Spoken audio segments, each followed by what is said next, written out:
Welcome back to the Take That L podcast. We're on episode 15. Big news from this week. Jedi Survivor dropped, and there's been a lot of issues between PC and console.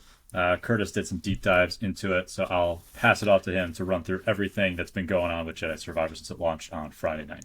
Yeah, so I know we've unfortunately had a couple AAA games that release and it's just an absolute shit show. We usually have these problems when a game releases. You get your first aid patches out, fix everything that needs to be fixed. But with Jedi Survivor, I think the game is there. I think there's a lot of people that like the game. It's been unplayable for a lot of people, especially on PC.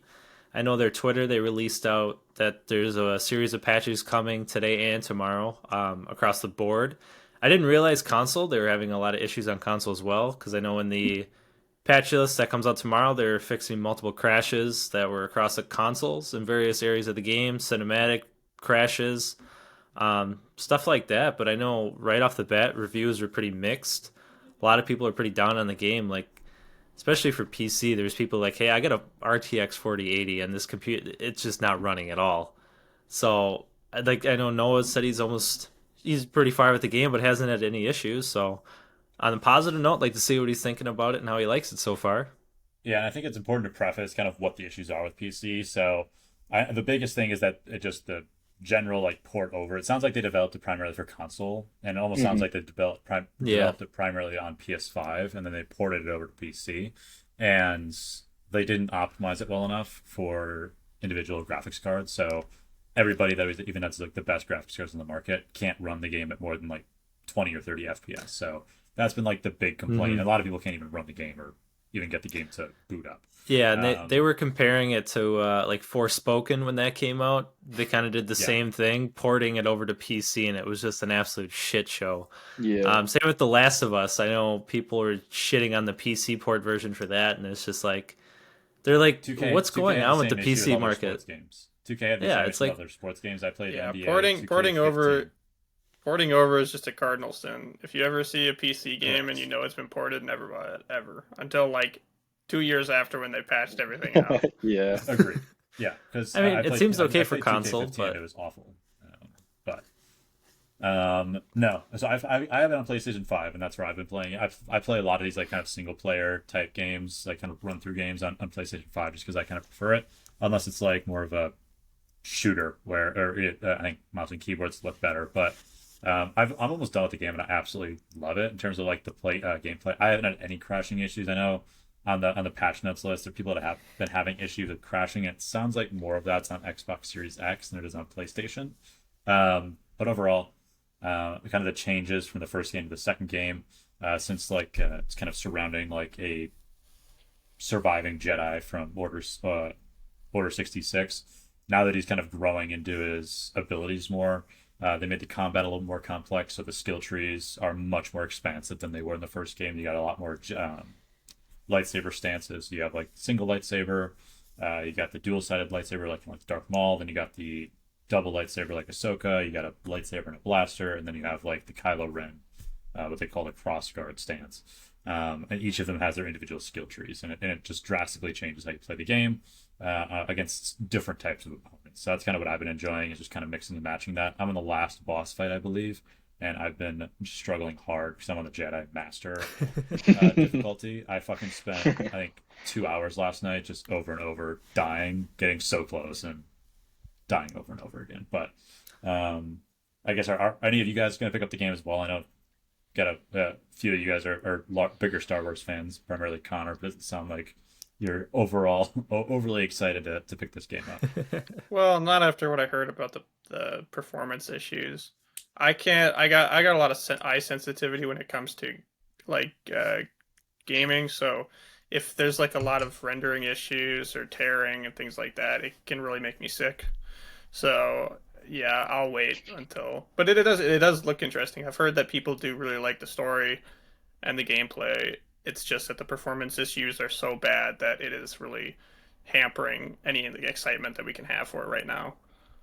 yeah, Yeah, I mean, I'd say so. I mean, for Noah, final verdict, do you think it's worth the $70 price point?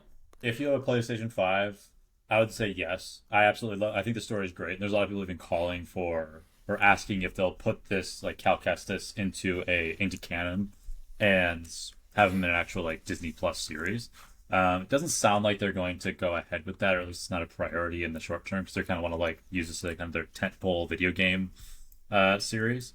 Um, but if you have a PS5, I would say yes. And you've played Fallen Order, I would say play Fallen Order first because it's pretty crucial to understand what Yeah. the hell's going on with the game. Um, if you have a PC or Xbox Series X, I'd probably say wait another week or two to see kind of how these patches roll out and see how people update their reviews of them. Um, that's kind of how I'm feeling. Tusha, I know you were thinking about picking it up because you picked up Jedi Fallen Order. Are you gonna Yeah. play it on PS5 or are you playing on PC? So I have Jedi Order on PC. I'm probably gonna play it with my controller, my PS5 controller, because Yeah, I mean, I feel like it's made for a console, so it just makes sense to play it with the controller. yeah. I'm probably gonna pick up what is the new one called again? I mean, I'm just Jedi Survivor. forgetting. Survivor. Yeah, Survivor, yeah. I'm probably gonna pick that up, like you said, in probably the next few weeks here. There's a bunch of games that I still have to play, like all the Spider-Man games too. I know part two is coming out this year, so I'm pretty excited about that one. But definitely trying to complete all these single player games before I start another one. But it's a process. Let's just I say saw that. yeah. I saw a trailer for the new Into the Spider-Verse film.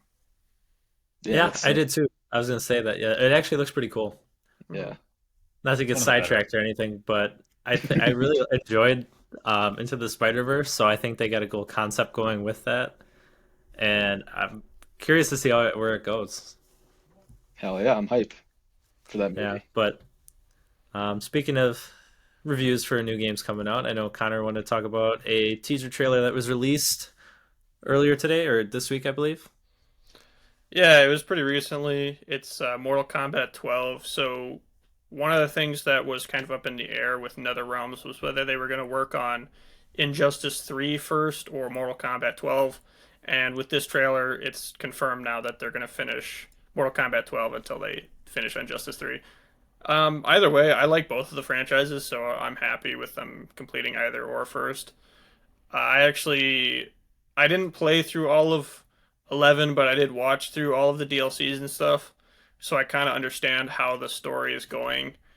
And basically, spoiler alert, what happens at the end of Mortal Kombat 11 is Liu Kang basically reverses time to create a more perfect, not perfect, but more good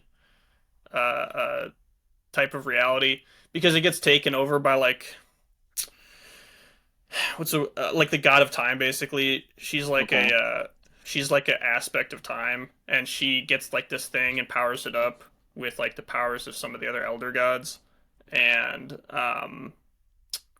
she tries to basically erase everything but then Liu Kang comes in with like Raiden's power empowered and he just That's kicks her dope. ass. What? Yeah, dude, Yeah. you should look it up. He looks like Okay. Storm Dragon Lee Sin. That's what he looks That's like because sick. he's got the lightning. He's got like a lightning dragon tattoo. Yeah. I think if I remember it right, and it coils up his arms, and then he's got like the fire as well. It's so cool.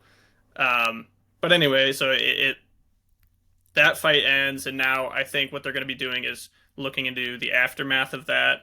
Maybe some of the key players. I'm sure they're going to bring back what's his name, the one gladiator guy. I can't remember his name. He's one of the main bad guys. Shao Kahn. I'm sure they're going to Oh bring back yeah. Shao Kahn because I don't think he got erased now. So he's going to be back. Um, I'm sure a lot of those other villains are going to make a comeback and be like, hey, why did we get ported back in time or whatever? Like, we're not supposed to be here, something like that. But it could be interesting. I like the story of that one. I think they'll go with a cool one for 12. I'm sure we're going to be seeing a lot of the cool main protagonists returning as well. Sick.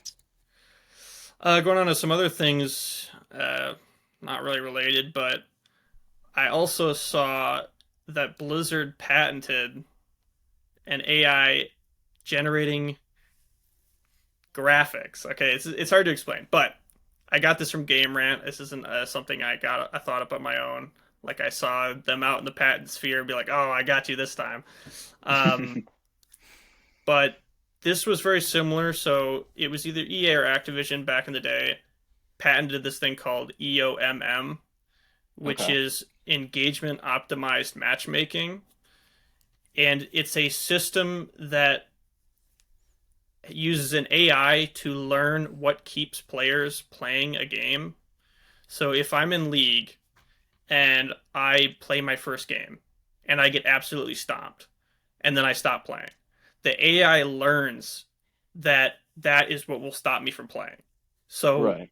it will eventually start making it so the first game that I play is very easy for me to win. And then for another person, if they lose 10 in a row and they keep playing, then they'll keep getting put up against hard matchups because those are wins that could go to somebody who quits on the first. Right. And so back to what Blizzard has patented. Blizzard has patented something that uses an AI to, if you ever look at like a wall in CS:GO and you see the textures on it, what this AI would be able to do is figure out what the textures on that wall are supposed to look like and make it so you can draw an outline and then it fills in that texture for the world. So um, we have like AI integration just really beginning to expand in the game world, and we're Hmm. going to be able to see much more complicated games, I think, because these AIs are going to be taking over some of the more strenuous activities required to create these games. I, I was gonna say, I think it's kind of cool how it's almost like drawing like a tic-tac-toe style line graph, and then the AI just generates what the brick would look like behind it of like the style of the building. Yeah. Right. For a better description for you guys, but I'm looking at the article Connor put in there, so I mean, it seems like it might save them a good amount of work, or just kind of like get a better understanding of where the graphics might want to go.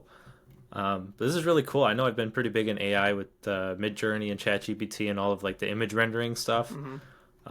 I can totally see a lot of these developers using these in their games and the AI art that they would put to use. So yeah, I think this is actually pretty cool, Connor. Now, I'm just wondering what the weakness of this might be, because obviously, optimized matchmaking is a pretty big frustration with with gaming communities because you don't always want to feel like you're being funneled into a certain type of win ratio.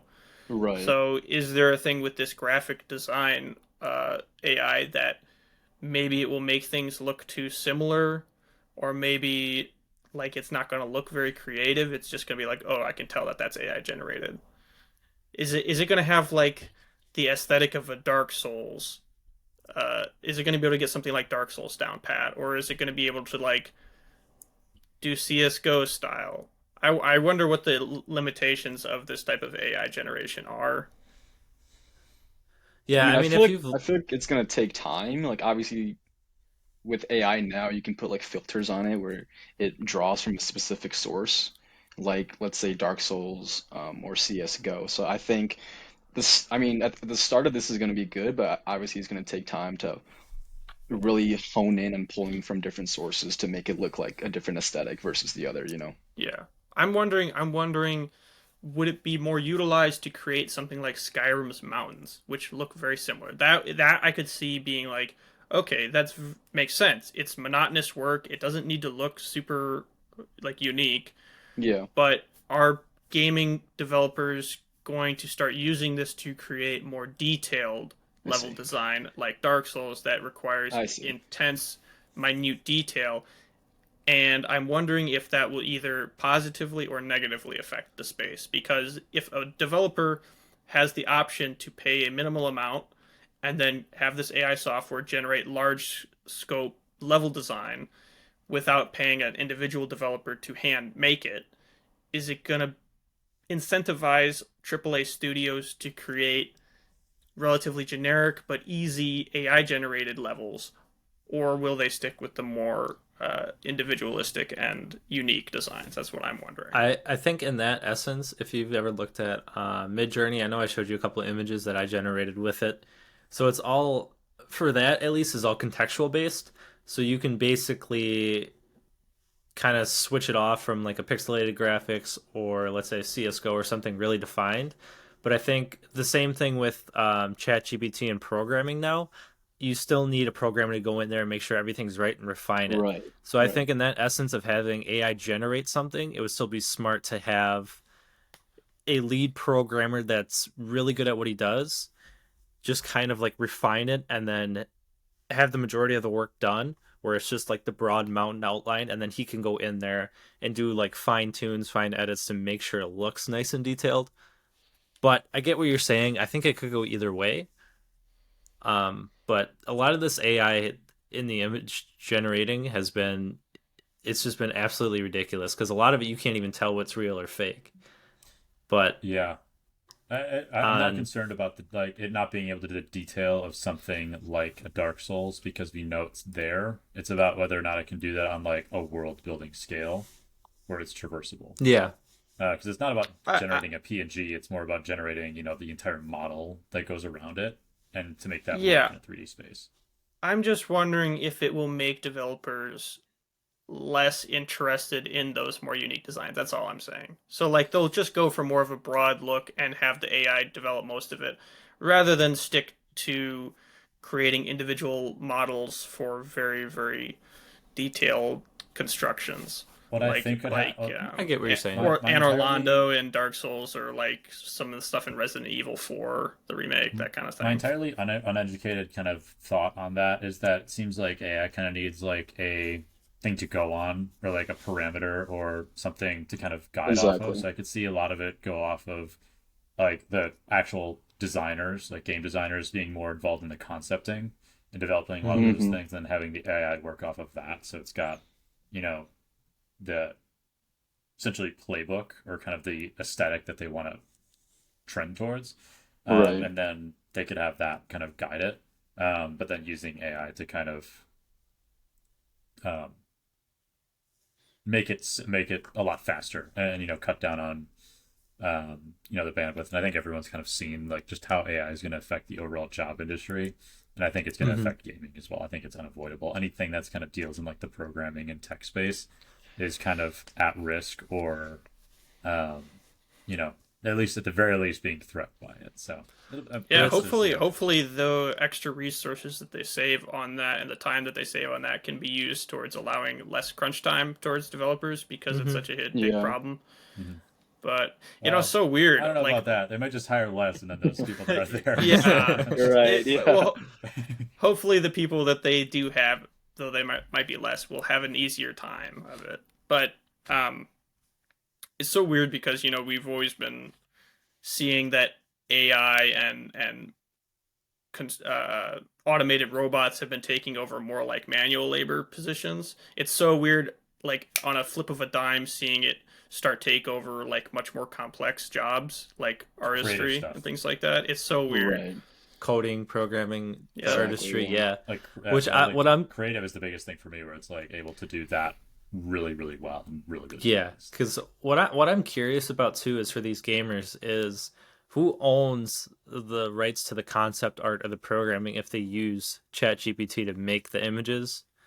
I don't know how that technically works with legal rights in that kind of sense. It depends on who owns the AI.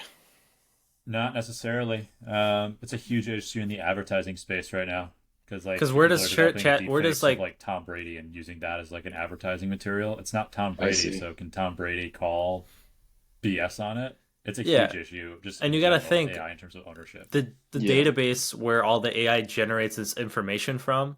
You have no idea what source it's getting all the information from, all its Right. patterns and everything. Yeah. It's just a collaboration of everything all put together. So when it generates out an image and you use that or go off of it, it's like you have there's no possible way to figure out where it came from. I have seen I have seen legal uh information that discusses this type of thing, and it does relatively point to the owner of the AI as being responsible for what it produces. So that you can patent something that an AI produces so long as you own that AI. Elon Musk is going to own all gaming by 2030. All rights to the graphical designs Yeah, of the games. laws really need to catch up. Our laws are very old in terms of this type of Hmm. technology. No, Well, that's definitely. the whole Yeah. thing behind like Elon Musk calling for like a halt in AI development is precisely for that reason, to add more regulation to it. Because right now the lines are just so gray and nobody has any answers because there's literally just no laws around it. Or very few in terms of like, if you take somebody to court, you're like, what the hell do we even look at here? Like, you're there's not a precedent for how to use AI. To my knowledge, anyway. I don't know if Connor, I know you're more in the law stuff, but Yeah, to clarify, so if an AI produces something, you can't patent it as if the AI produced it.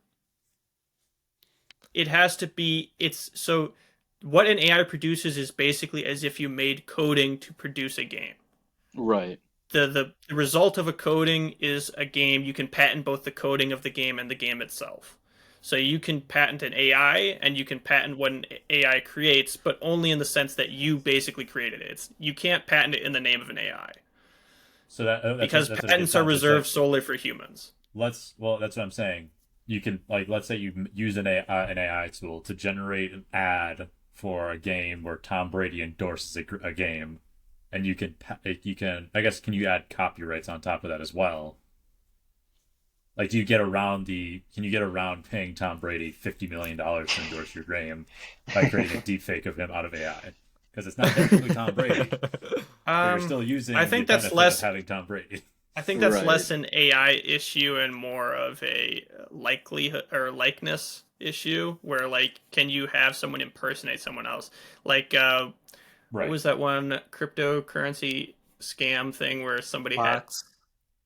no Cox. I somebody know. somebody had Messi, like a fake Messi, come on and promote their Yeah. cryptocurrency, and they like were basically implying that this was Messi. He was like a Right. known Messi lookalike, like that was his job, Yeah. and like I don't think they ever legally got in trouble for it. So Yeah. How could you? You're just bringing somebody on that looks like Messi. yeah, Yeah. you can Sorry, heavily that's kind of a imply rabbit that hole, it's but a like Tom Brady, but if it's not, then that's exactly. less of an It's AI issue and more of just like can we get away with it well, it's type an of example. issue. It's an example of how gray the laws are around the use of AI and like a lot of these like patent copyright laws, whether it's game Yeah. related or like in the advertising, just general business space. Mhm. I think it would be much harder to get away with it if it was not advertising and more slanderous. So if you were trying to True. slander someone by making a deep fake of them, then Agreed. yeah, I think that would be much easier to prove But in your Agreed. favor.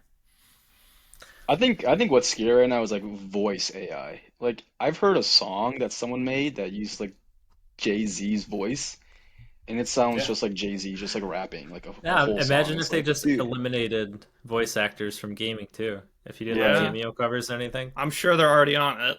Yeah, because that's a hefty fine, or not fine, but a hefty price tag to get voice actors in there, especially popular ones when they try to incorporate an actor into a game. No, exactly. I've seen Obama sing the One Piece theme song, so those gaming compilations where it's like So Donald Trump funny. versus Joe Biden versus Drake all playing FIFA or Yeah, Madden or something like that, and they're just Oh shit talking yeah, each other. It's it's those are all great. over my they're Instagram feed. I hilarious. fucking love them. So funny. Um, George I Bush guess that mining kind of diamonds in Minecraft. what? Yeah, exactly. I see them all the time on the Minecraft ones, but I guess kind of on the note of like developers trying to like reduce the cost of games, it's kind of been the opposite over the last, you know, 5 to 10 years in terms of like what reports are to kind of make a AAA game. A lot of this is coming out with um, the whole Activision Blizzard and Microsoft merger. They're starting to release more like financial details over it because they have to do that with mergers. Um, but kind of what we're seeing out of that and what other studios are kind of reporting is that it costs near like between like 250 to $300 million to develop a AAA game on average. Now versus like 5 to 10 years ago, it was costing them closer to like 50 to 150 million. And this doesn't even include like the marketing costs for like the development trailers, pushing that out through like commercials and all that shit, which is honestly like probably you just basically double that. In terms of Yeah. like what it costs to like release the overall game, like there's been games that have like $1 billion budgets between development and marketing. Um, so we'll see if they try to use AI to kind of move that number back down to kind of what they want it to be, which is obviously lower than $300 million to develop a game. But Yeah, so So I'm uh, looking at just like the cost to develop Black Ops 2, which was probably, I think it was 10 years ago roughly. Yeah, So it was estimated to be between 18 to 25 million dollars to develop that game. Okay. And then where you go to like Modern the Warfare, best it Call of says, Duty. yeah, it says Modern Warfare for like the newer previous one, they spent nearly 250 to 300 million dollars on the game. Yeah. Jeez. So it's like How do you spend what 17x more to develop a worse game? For Right. reference, indie games will generally not cost more than 700,000, and will only like at minimal cost like 50,000. So all these like hit indie games that are actually really fun to play, it's a fraction of a cost. So are they taking into account the employment costs for that 250 million, Oh yeah, I'm 300 I think million? assuming that's so, that's a right? big part of it. Yeah. I'm Is assuming the it's the entirety Is the expense. CEO package also included in that? I 10% of doubt the it. total expenses. I doubt it's Because part that's of like it. Bobby Kodak's lunch, dude. I doubt it's part of it because I don't know how these numbers are calculated. They don't release like how they don't release the balance sheet of how each of these games get developed. But I would assume that that's probably not part of it. I would assume it's like dedicated game development costs. Maybe they're including a portion of like executive salaries towards it, but still, to have that drastic of an increase from 10 years ago to today, like on a Call of Duty, like how much more are Call of Duty executives or like the Activision executives getting paid today That's Bobby versus 10 Kotick, years by the ago? way. What's up? He's getting paid probably a lot more than he was back then. But is it 17 times more? Is the question. Yeah, probably, knowing him. Oh Look my him up. He's god. one of the most paid executives in the nation. Yes. Anyway, Dude's crazy. He's wilding with that money. yeah, he probably gets paid an exorbitant amount of money. If there was Oh, ever a I'm guy to play sure. Mr. Krabs, it would be him. Money, money, money. SpongeBob, me boy, I need another $20 million increase in my salary.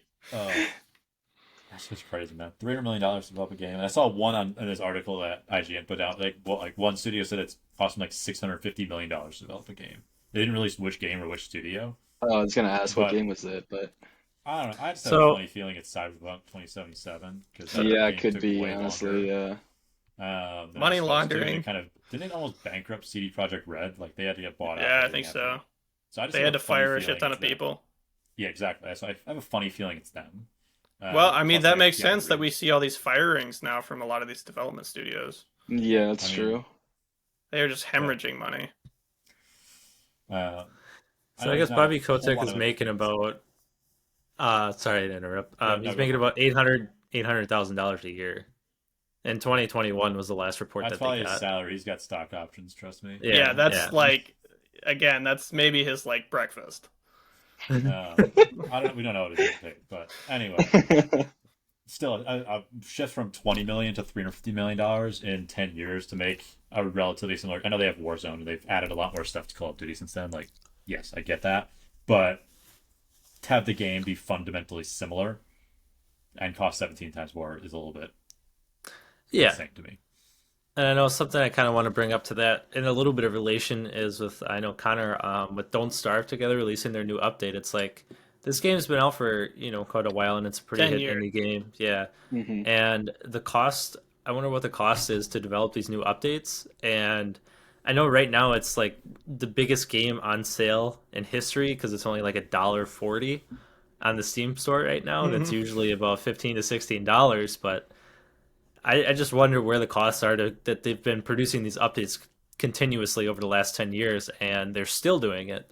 And for the game to go on sale means that I would imagine that they're still trying to get people to come into the game and, further release more updates and continue with it.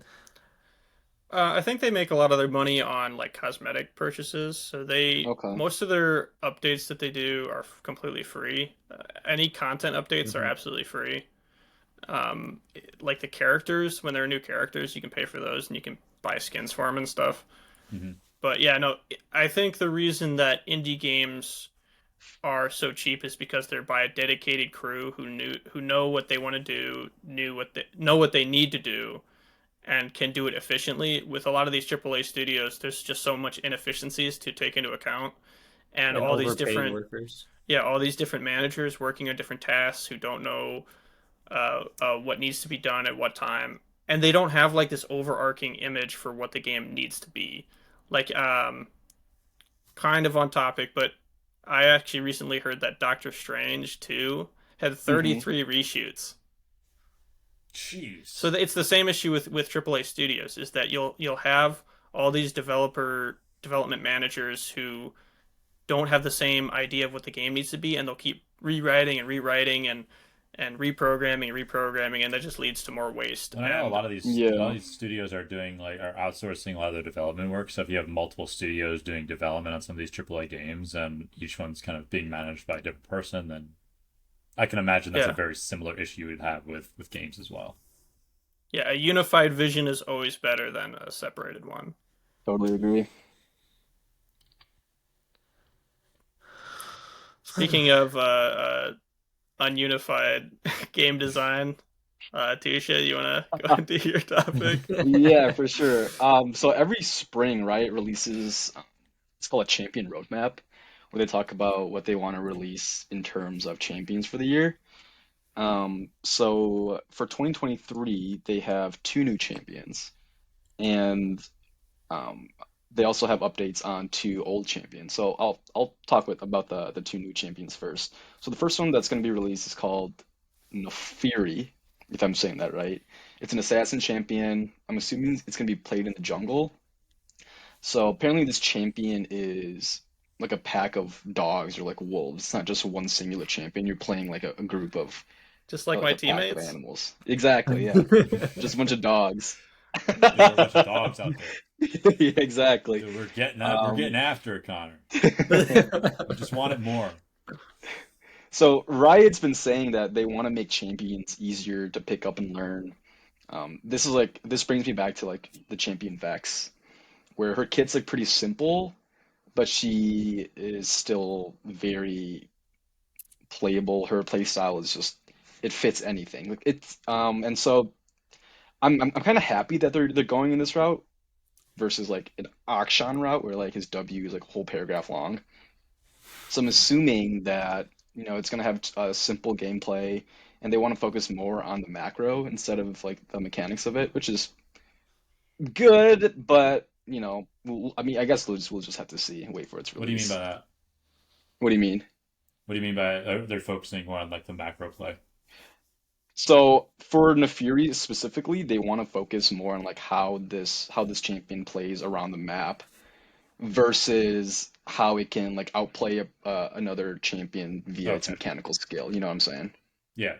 Like they're Okay. focusing more on how they can outperform the jungler via like ganks and all that stuff versus Like like Yeah. Kindred. skirmishes. Exactly, versus like skirmishes in the jungle. Yep. The other champion that they talked about, they didn't have that much information on it, so it's a monster champion similar to like a Cho'Gath. Um, this champion's from Noxus, and they talked a little bit about like its gameplay focusing on like hunger and like fulfilling that hunger. So very similar to Cho'Gath in my opinion. I don't know if you did you say the name for it, Briar? Briar, yeah, Briar. Is it a Darkin? No idea. They didn't say anything about it being a Darkin or I whatever, thought there but was a Darkin character coming out that would use like a knife or something. it could be, yeah, it could be that. And Because that's then what I'm thinking when I hear Riot's Darkin. Sorry, go ahead. right, right. And then Riot's been trying to update Skarner for the longest time. They talked about it last year, they're working on him this year, and unfortunately he won't be released until the beginning of next year. So they're taking their sweet old time on Skarner here. This reminds me of like the Aurelion Soul update where they took like 2+ years for him to like finally get like re-released and stuff. So I guess we'll just have to see and wait um, about this update. I think that they're gonna keep his ult the same where he like runs towards you and like grabs you because I think that's essential to Skarner and just how he is as a champion. Hmm.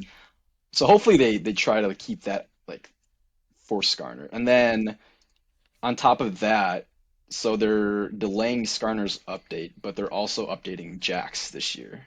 So recently he got he got a updated kit, but to go on top of that, they're also updating his model, animation, voiceover, visual effects, and some of his splash arts. They're also trying to like develop his lore more. So you know how he uses like a lamp as a weapon? Apparently, like lore-wise, this lamp is like the last thing from his hometown before it got sucked up by the void. Like, so I guess it's kind of cool that they're like integrating more lore into the gameplay and stuff, but I'm Doesn't just here necessarily to impact feed. people in terms of playing the champion. Not Right, to yeah, find a exactly. real weapon. Are I they know doing like anything else to some, his kit, or is it just like purely a visual update?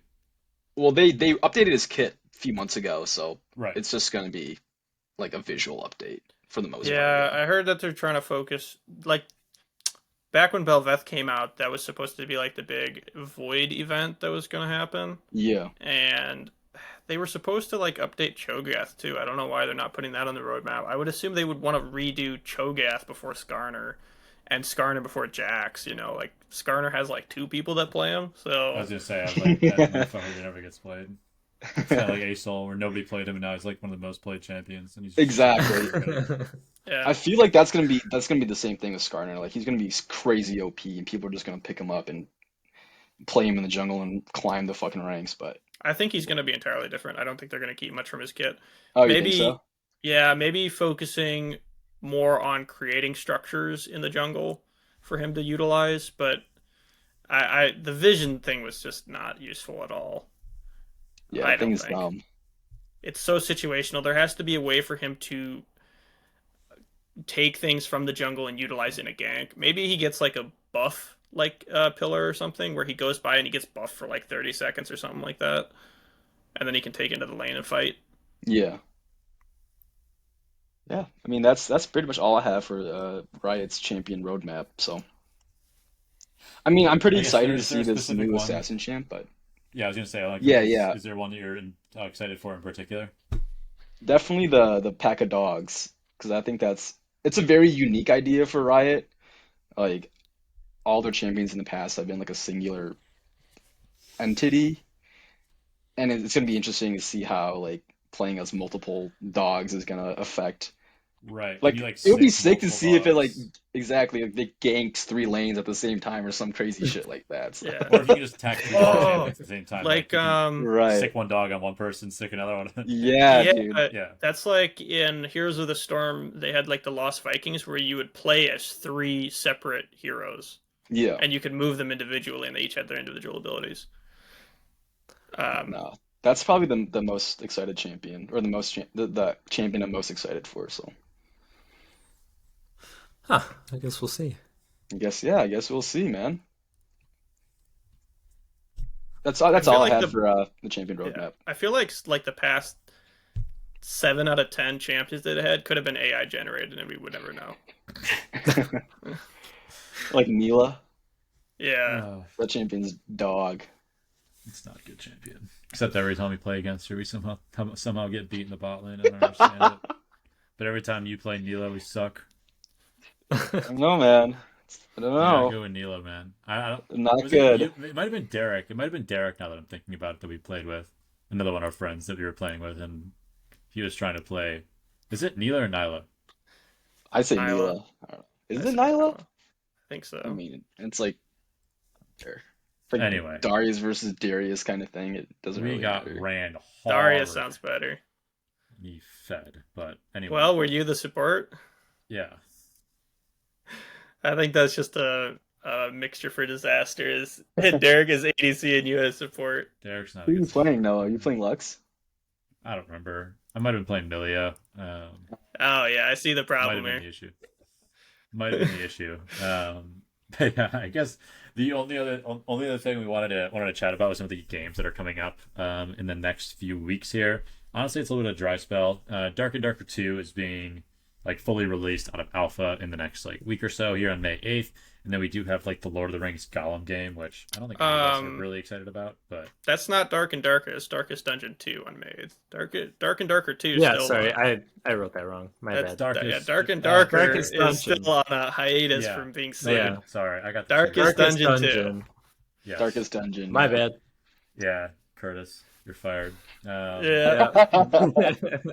I had it in You're my head that fired. was wrong, and then I just completely skipped over that. I was Um, looking at something else when I wrote that, but yeah, yeah, Darkest Dungeon 2 comes out May 8th. I know Connor's pretty excited for it. I picked up the first one last week, I believe it was. It was only a couple bucks. Actually enjoying it so far. That's cool. But yeah, I know something else that you guys might be excited for if you are into indie games. Northgard just released an update a couple days ago. So if you're into Northgard or those type of games, go ahead and check out that update. Um, yeah, I think that's all I got. I don't know if Connor wanted to continue about Darkest Dungeon at all. Yeah, I'm gonna be playing that. I'm gonna do a review on it because that Oh yeah. looks really cool. They're shifting up a lot of the aspects of the first game. It's gonna be three-dimensional now, and it's gonna be much more single experience focused. So it's not gonna be like, okay, you go out of the town to do a mission every week or whatever. In game, obviously, it's not like full week in real life.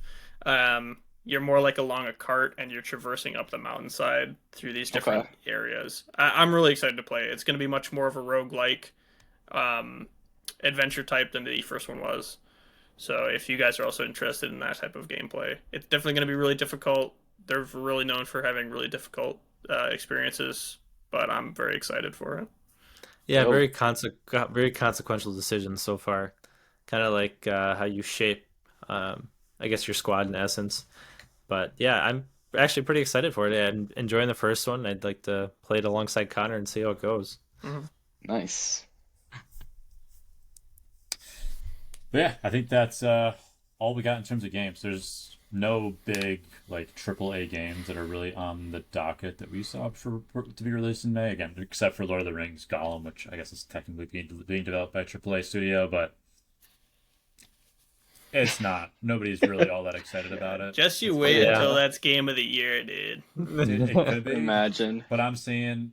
I'm sorry, Lord of the Rings. I don't want to sit here and like skulk around as Gollum and like sneak around. I want to go beat some shit up with Right. Aragorn or some shit. I'm just As sitting like here an waiting for elf Battle or for some the crazy next shit. Battle for Middle Earth game. I'm so pissed that they never made another one. It was an RTS Lord of the Rings game. You can't get more enjoyable than that. Yeah, I mean, I guess Shadow of War was part. no, It's not really. I mean, I was gonna say it's similar to the series, but not You get to entirely. like boss people around, but it's still first perspective. You don't Yeah, build like a kingdom or anything. and that Yeah. was kind of a repeat of the first one. So I mean, we really haven't seen anything with that. Ever since So EA stole the rights away with it and never gave them back. yeah, It's in but the game. It's in the anyway. game. So yeah, before we get off on too much of a tangent with Lord of the Rings and all the things they could do with it, but I think we should go um, another 5 hour tangent of Marvel stuff that's coming out. all right, yeah, Robert Downey yeah, Jr. is coming back to the MCU. Changed my mind. Yeah. Yeah. He's gonna Um, be AI just standing there. AI generated Robert Downey Jr. AI yeah. generated, yeah. They're not paying him. They didn't want to pay that We couldn't $125 afford to million get the for actor, so we brought in AI. the AI But no, version. yeah, thank you everybody for joining on episode 15. Make sure you subscribe to the YouTube channel to get and hit that bell for notifications. Also, give us a follow on Instagram, Twitter, TikTok, Facebook, everywhere there's social. And we'll be back to you next week with another podcast. Peace out. peace out, guys. Peace. Peace.